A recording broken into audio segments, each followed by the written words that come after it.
Hello, everybody. It is Taylor along with Barb and Misty, and we are coming to you today to talk about last night's exciting season 19 finale of The Voice. It was a great night.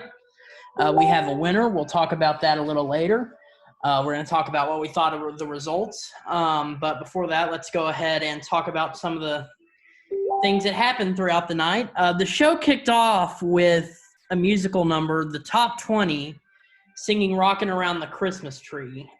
This is top 17, including the four people that competed in the four-way knockout, including Ryan Gallagher, who, of course, was dropped from the show after violating COVID protocols. But it was nice to see everybody back, and they did a really good job with Rockin' Around the Christmas Tree. It was probably taped before, but it was nice to be back. Yeah, it was kind of nice to see everybody. I wish we could have seen more of them a little bit, but yeah, it was good. They probably pre-taped that performance because of everything going on right now. They didn't want to get everybody back out here for this and with all the restrictions and stuff. So they went ahead and just pre-taped that one bit because besides the guest performance, besides the final five, we usually on finale night, we see a lot of the eliminated contestants come back and do little group numbers and stuff. Yeah, usually there's a trio or something. I was waiting for that. They didn't do that last season, and they didn't do it this season. But hopefully once things finally start to get better, we'll be able to see more of that in the finale. Right. But it was really fun to watch. And then after that, we got to see a performance with Nelly and Florida Georgia Line performing there, or Tyler Hubbard from Florida Georgia Line performed, lip-synced a song called Lil Bit. I don't know what was up with the lip-syncing last night, but they lip-synced. There was Jason Derulo lip-synced earlier in the show. But despite the lip-syncing, I really enjoyed the song.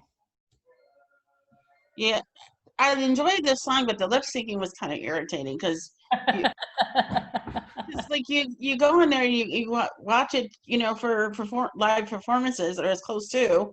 Yeah. And I think some of that stuff was pre-taped, like Jason and Florida Line.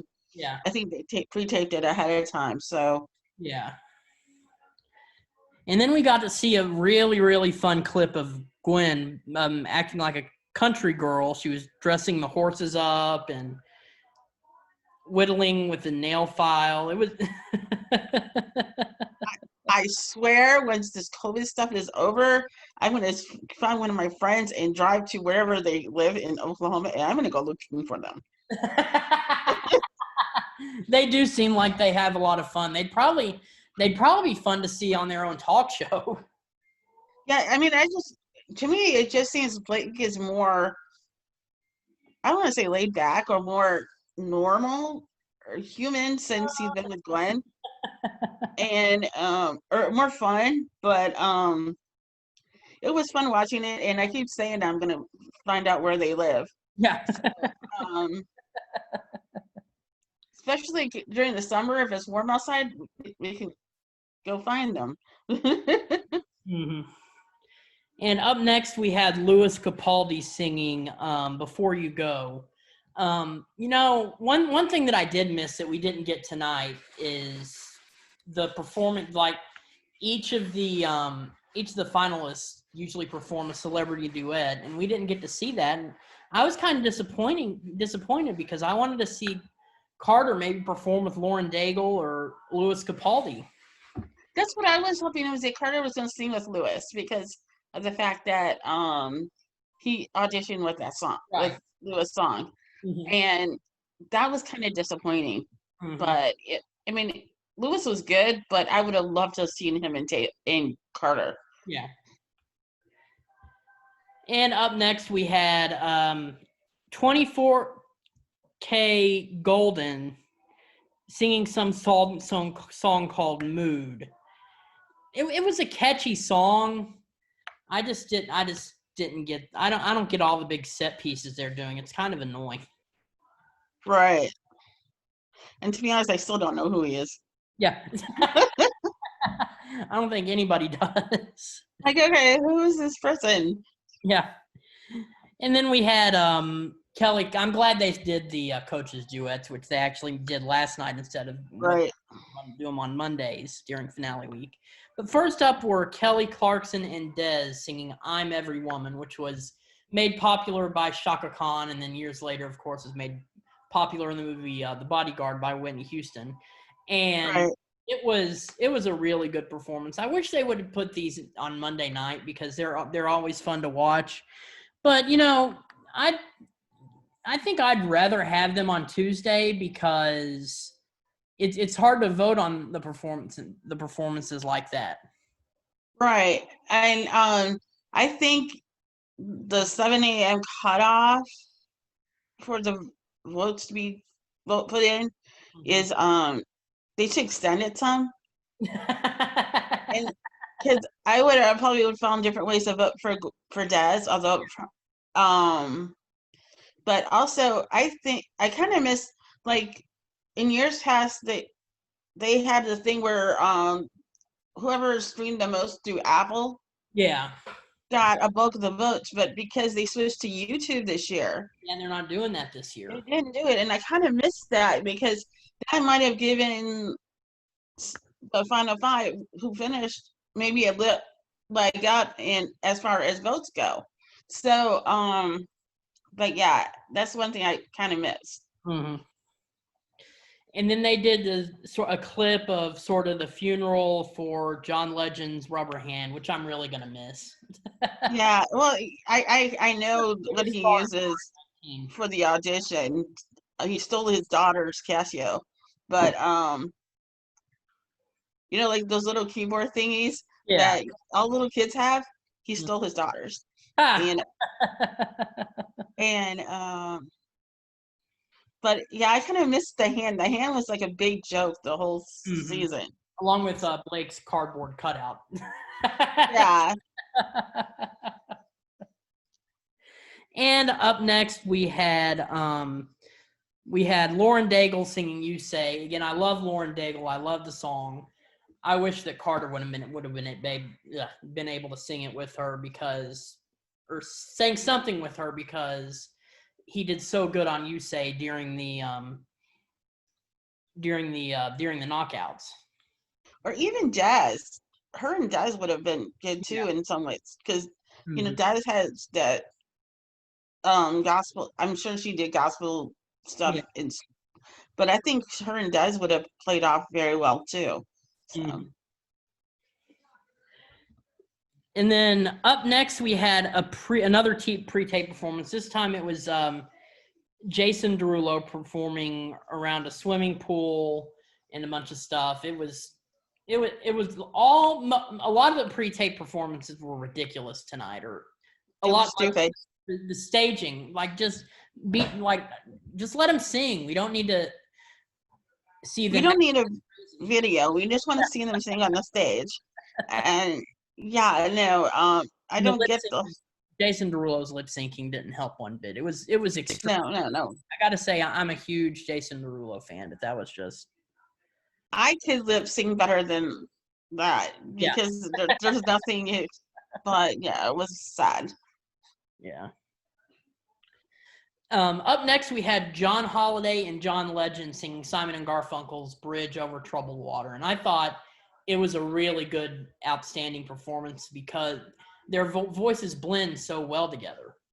I think that was my favorite one of the night. It was always loved that song. But the two blended very well, and I just love listening to them. I could play that over and over again. I probably will at some point. Yeah. But, I have a playlist from the season's voice, and I'm sure that's going to be added to it tonight. Up next, we had a segment with Kelly Clarkson doing a gingerbread house, and it was fun and messy to watch. That would have been me. I'm not gonna lie. Like when the gumdrops fell all over the place, that would have been totally me. And the only thing is, Misty would have been on the floor by me cleaning up the mess. But But yeah, that would have totally been me. Like the whole messy house. Yeah, that would have been me. Mm-hmm. Totally. We're actually, we got a gingerbread house a while back, and we've been trying to find the time to to do it, but now everybody's sick, so no telling when we'll get it. I've never done one, but Me, I would do it. I would. but I've never. I I've, don't think the gingerbread.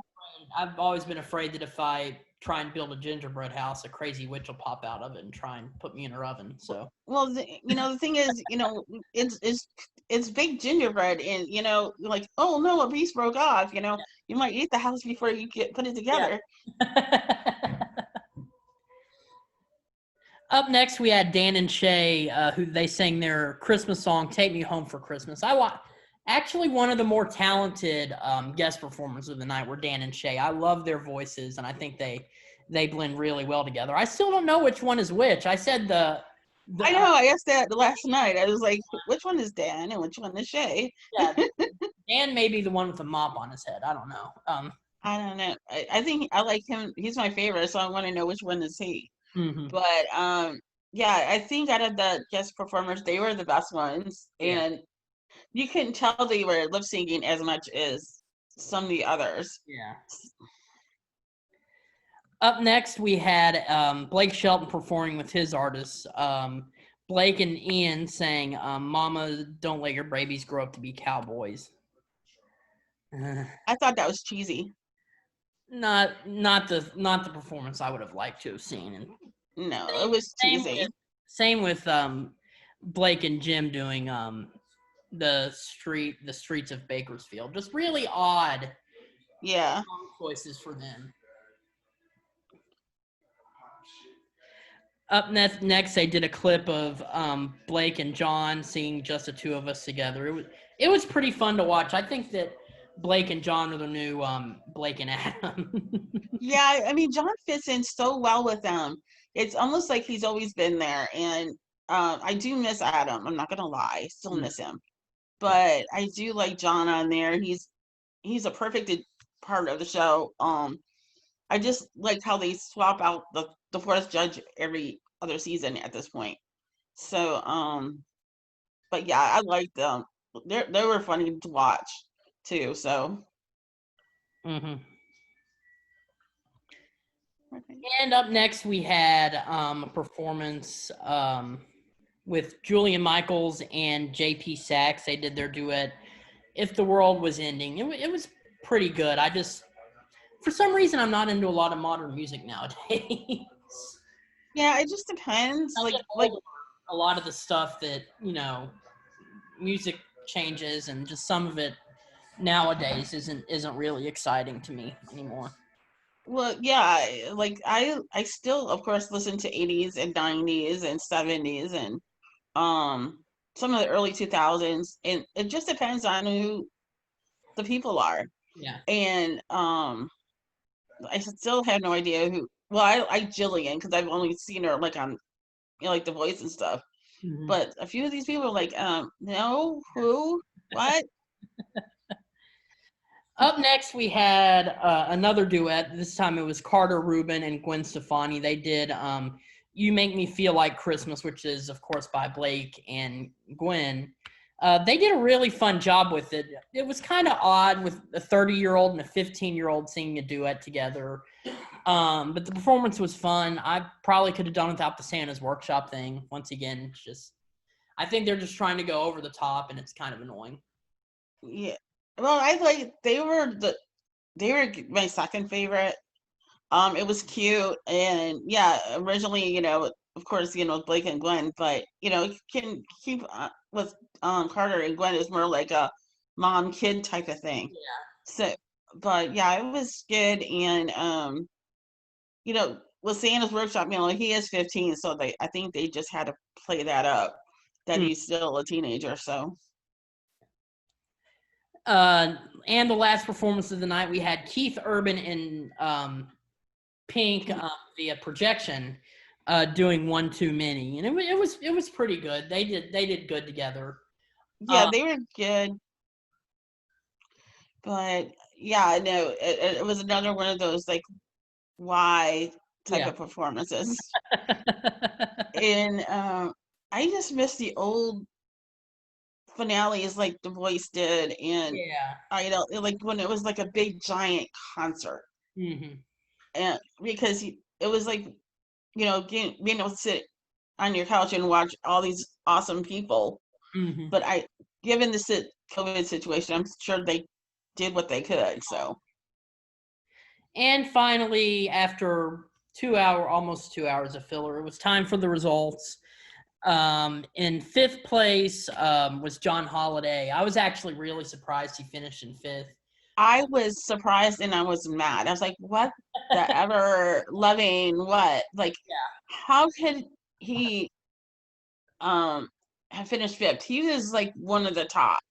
I think And I think just there were some people that just didn't get him because of his sort of polarizing voice, because there aren't a lot of people that are popular today that sound like him. I mean, we had a lot of that in the 70s during the disco era and stuff like we but never really. I think a lot of the Voice people audience is conservative, I think, in some Probably. ways. And I think him not being straight might be part of it. I don't know. I don't want to say it out loud, but it just had me scratching my head. It's like, Hmm. why? He is like one of the best ones there, and I just can't believe he went out before Ian. Like Right. what? I was really surprised about that because like I said last night, Ian has no chance, but then Mm, he actually finished higher than John. And then same thing in fourth place with Dez. I thought that the final three standing were going to be Carter, Dez, and John. I And was I I was thought, kind of mad, and that's part of the reason I think like Jake is not here too, is that Jazz should have been in the top two with Carter. It should have been Carter and Jazz. She technically had it should have been the final two, but then again, yeah, she had the best voice.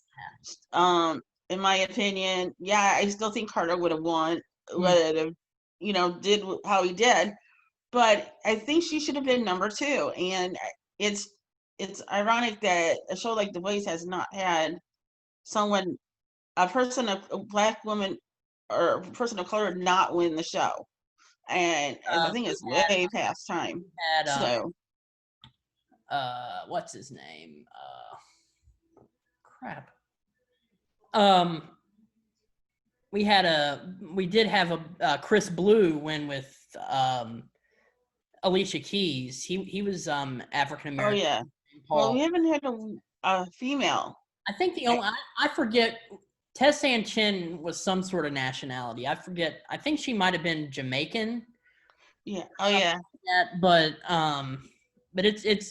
it's been a while. And then in third place we had Ian Flanagan. Like I said last night, I thought he was going to come in fifth, especially since he had to be saved by the instant save. And I was thoroughly surprised when he finished in third. I actually was a little worried when it got down to I Ian. was I was worried too, to be honest.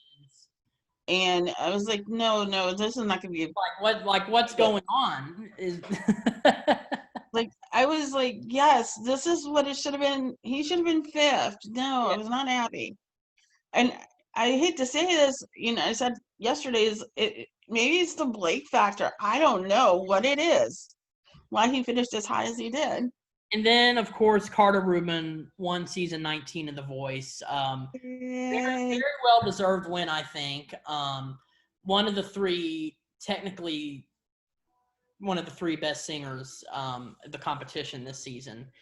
Every single performance he did, he was very consistent the entire season. He did not have one single bad performance. And you could just tell by everybody on social media backing him that he was going to win. Yeah, you can tell. And a lot of people from what I've seen on social media, minus one or two people or so, were happy that he won. I think the only people that were unhappy are the ones that love country music so much that they wanted Blake to win, either that or the racial equality feminist group. Those were They're two groups that right. are And unhappy And I like reading the comments because some of the loony stuff that people say after somebody wins just proves how how stupid that they can I actually. was gonna say stupid. We can say stupid. People are stupid, and you see that on social media. There's this woman that, let me find the comment, because a lot of people were commenting on it and thought that, and I wasn't the only one that thought that her comments were absolutely ridiculous. Let me pull it up. But but like I said, some of the stuff that people just come up with, like, who knew that singing competitions there would be conspiracies? But this woman said, this was a setup for Gwen to win because she did it on season 10 with Christina and her singer that was a child movie star. Of course, this woman is talking about back in season 10 when Christina Aguilera won with Allison Porter, who used to be a former child star. That's about when I first started watching it consistently. I'm just trying to see, what do Christina Aguilera and Allison Porter have to do with Gwen Stefani winning with this 15-year-old boy in 2020? I have no idea. I have no idea what kind of connection she was trying to make. I couldn't help but laugh when I saw what she said. Yeah, I have to admit, though, at the beginning of the season, once Carter paired with Glenn, and I knew that if as long as there was no any mess ups, that he could possibly win. Yeah. Of course, I still miss my favorites, and I still wish they were there, but it's just, some people are stupid, and that lady just proves that, yeah. Some people should not be on social media. All in all, I really liked the season. I hate that it was only 8 weeks, but of course they had to really jump on it and try and get it out there because they started late. They started filming late, so they had to put a rush on it. Hopefully, going into season 20, which is obviously coming up in the spring.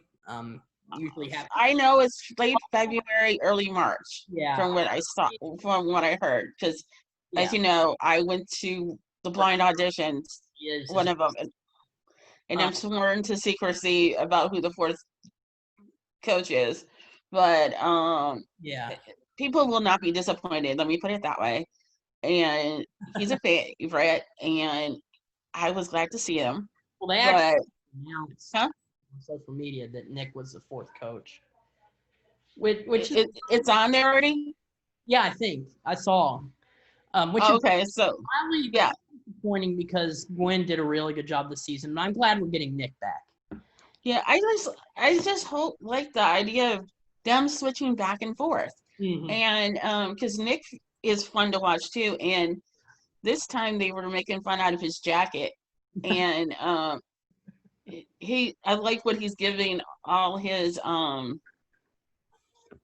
singers, but what really surprised me is, like, I thought there would be more.